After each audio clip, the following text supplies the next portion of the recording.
Public service commissioner எக்ஸ்பிரஷனை பார்த்தா extra paper கேட்ப கூட தெரியுதா? ஏதாவது எழுதிட்டியாட்ட ஒரு வாட்டி காட்டிடுவா. ஃபுட் சேலஞ்சுக்கு வரலங்க, ஓட் ஆஃப் டைஸ், அதனால நாங்கள் எடுத்துட்டு போயிடுவோம். தேங்க்யூ.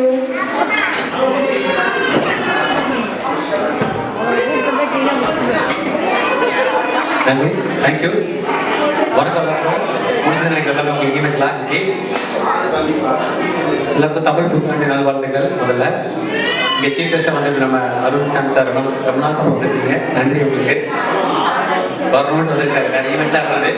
சரி, முதல்ல கவர்மெண்ட் ப்ரையாரிட்டி கொடுத்துருக்காங்க. ஸோ நீங்கள் வந்து பெர்ஃபார்ம் பண்ண எல்லாரும் நன்றி. ப்ளஸ் அந்த ஹோஸ்ட் 2 பேர் நல்லா பண்ணி இன்ட்ரெஸ்டிங் கொண்டு போனீங்க. 2 பேர் ரொம்ப நாள் ஆச்சு இப்படி பார்த்து. நிறைய கேம் இருந்தது, நிறைய ப்ரோக்ராம் இல்லைன்னு நினைக்கிறேன். சமாளிச்சு கொண்டு போயிட்டீங்க, பரவாயில்ல. ஸோ ரொம்ப விஷயம் இல்லை, சில அப்டேட் பண்ணி சொல்லிட்டு முடிச்சுக்கலாம் நினைக்கிறோம். நான் இப்போ டயர்டாக இருக்கேன், தெரிஞ்சு பார்த்தாலே எடுக்கிறான்றீங்க. அதே மாதிரி காது வலிக்குது நினைக்கிறேன், ஸ்பீக்கருக்கு சவுண்ட் கேட்டு. ஸோ ஷார்ட்டாக முடிச்சுக்கலாம். முதல்ல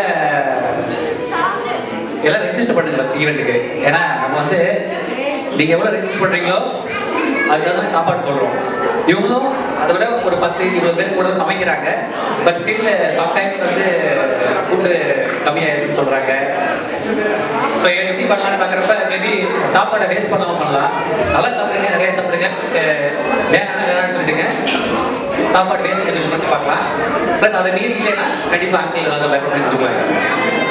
ஸோ அது ஒரு மைண்ட் வச்சுருக்காங்க. வீட்டில் ரெகுலர் வர்றவங்க இப்போ ரெஜிஸ்டர் பண்ணுங்க சீக்கிரம்.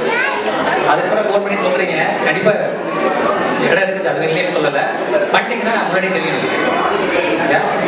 இது ஒன்று. அப்புறம் கம்யூனிட்டியில் சில பேர் வரணும்னு சில வாலண்டியர்ஸை சொல்லியிருக்கீங்க. நல்ல விஷயம் தான் வரணும்னு பண்ணுறதுக்கு. எங்களுக்கு ஒன்றா உட்காந்து பேசுறது டைம் இல்லை, புது டீம். ஸோ அடுத்து சீக்கிரமே உட்காந்து பேசிட்டு என்னன்னு சொல்லலாம். ஸோ 2வது விஷயம் வந்து தீபாவளி. ஸோ வெளியே பண்ணுறோம் நம்ம திரும்ப. ஏன்னா இங்கே சேஃப்டி ரீசன்னால பண்ண முடியாது, பண்ணக்கூடாது.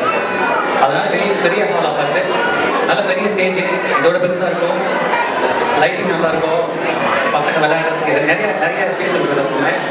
ஸோ அதை நம்ம ஆர்கனைஸ் பண்ணிட்டுருக்கோம். உங்களுக்கு பிடிக்கும்னு நினைக்கிறோம். அதுக்கு நிறைய வாலண்டியர் தேவைப்படுவாங்க. ஸோ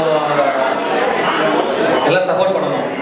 நம்மளாம் இருந்து உங்கள் வீட்டு ஃபங்க்ஷனாக நினச்சி எல்லாம் பார்க்குறீங்க, மக்களை பார்க்குறீங்களே பேசுகிறாரு சம்மந்தமாக இல்லை. அப்படி பண்ணால் பண்ண முடியாது. ஏன்னா அது ஆர்கனைஸ் பண்ண நிறைய எஃபர்ட் தேவை. பழிச்சுன்னு தெரியுதுண்ணா, எனக்கு கண்ணை கேட்டுருக்கோம் பசிக்கல. ஸோ தீபாவளிக்கு உங்களுடைய கோஆபரேஷன் தேவை. நம்ம செலவெல்லாம் ஹாலுக்கே போயிடுச்சு நமக்கு. ஸோ சாப்பாடு மேபி நீங்கள்லாம் ஹெவி இல்லை, கொஞ்சம் காசு கொடுத்து வாங்குற மாதிரி தான் இருக்கும். அதான் நாளைக்கு பிளான் பண்ணிக்கிட்டு இருக்கு. அடுத்து நம்ம ரம்ஜான் ஈவெண்ட்டில் பெட்டராக எக்ஸ்பிளைன் ஸோ ரெஜிஸ்டர் பண்ணுங்க. தீபாவளி வண்டி நடத்துவாங்க. அடுத்து நமக்கு ரம்ஜான் ஈவெண்ட் இருக்குது. ஸோ சாப்பாடு ரெடி ஆகிட்டு இருக்கு. பசங்க, சின்ன பசங்க, லேடிஸ் சாப்பிடுங்க, அப்புறம் சாப்பிடலாம். ஸோ இருந்து பேசிட்டு லேட்டாக போகலாம். அவசரம். நன்றி, தேங்க்யூ.